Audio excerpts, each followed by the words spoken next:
The fantasy event has been confirmed, and it will drop tomorrow at 5 p.m. Eastern Time in Hockey Ultimate Team. But on top of that, we've also got a brand new line combination drop that has really shook up some of the market and the cards that you could throw into your lineup to really give you a boost. Let's start first with the announcement of the fantasy event in NHL 26. EA Sports tweeted out today, tomorrow, Hut Fantasy returns in NHL 26. And they also tweeted out each division, as every team is going to get a representative. So you've got the Atlantic, you've also got the Metro. And as you can see, there are headshot player items, but there are also master set player items as well.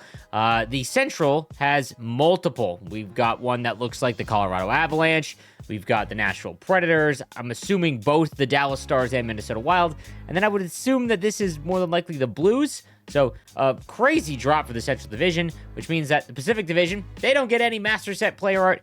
If it works like anything like last year, that nothing changes between the master set player items and the headshot normal versions of the fantasy drop. They all are the same overall, just some look a little bit cooler because of the MSP art. Now, I do want to point out that when it comes to NHL 25 and how the fantasy event worked last year, all of the cards could be made, whether they were master set player items or just the normal headshot versions. The fantasy items could be made for every single team. And as you can see, there was a pretty big cost. When it comes to the actual items themselves, you were looking at 40 collectibles per to get a card on your team. You could make each one. So if you wanted to do the representative for the Wild, you could spend 40 collectibles and get that card. Now, when it comes to the sets, again, this is going to change more than likely, but I'm just going off of what last year had. There were 3 different options. You could trade in 3 80 overall and above items, and you would get 3 fantasy collectibles. Again, it cost 40 to make a master set player item.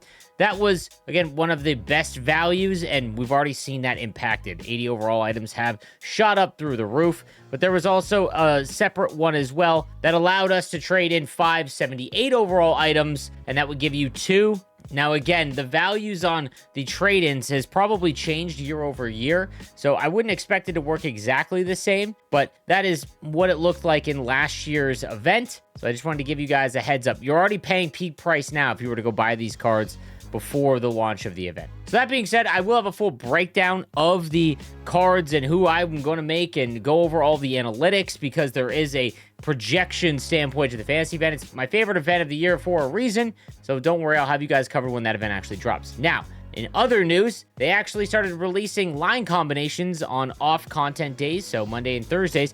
Today's being Thursday. It shook things up pretty big, just adding in 2 different line combinations. So, as you can see, if you get 3 forwards from the Check My Game event into your lineup, you've got 6 AP as a bonus. If you get 2 defensemen from the Check My Game event, you will get plus 4 AP. So some pretty big line combinations that really shook up a lot of the auction house when it comes to this event. As you can see, one of the more popular combinations is the 3 Canadians together, because that will give you a bonus of 3 AP.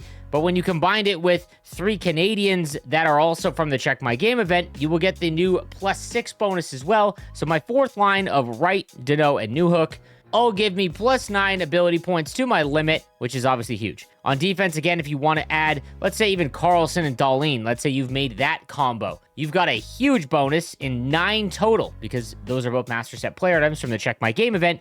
You would get the 4 AP there, as well as the Buffalo Sabre Penguin combo, 9 AP from that D pairing alone. So a pretty crazy shakeup when it comes to the line combinations. I really wish this would have come out at the beginning of the event. I can understand why they're doing it later on, trying to get us to dump our resources to make some pretty cool combinations right before a massive release. But nonetheless, this is a pretty good combination to try and go after. Now, as you can see, the prices have shot up. Shane Wright specifically, he was going for around 22,000 coins, and now he's well into the 30s for his card. The same thing goes for Philip Deneau. I was able to get him for about 18,000 coins, and now the cheapest one up is 27. So this has really changed a lot of the values for the event items. And I think it's now starting to become very evident that when it comes to event items or just cards in general, they really want you to hold on to them and not trade them in or sell them. I've been selling every card that I've got tradable, and I still stand by doing that. I have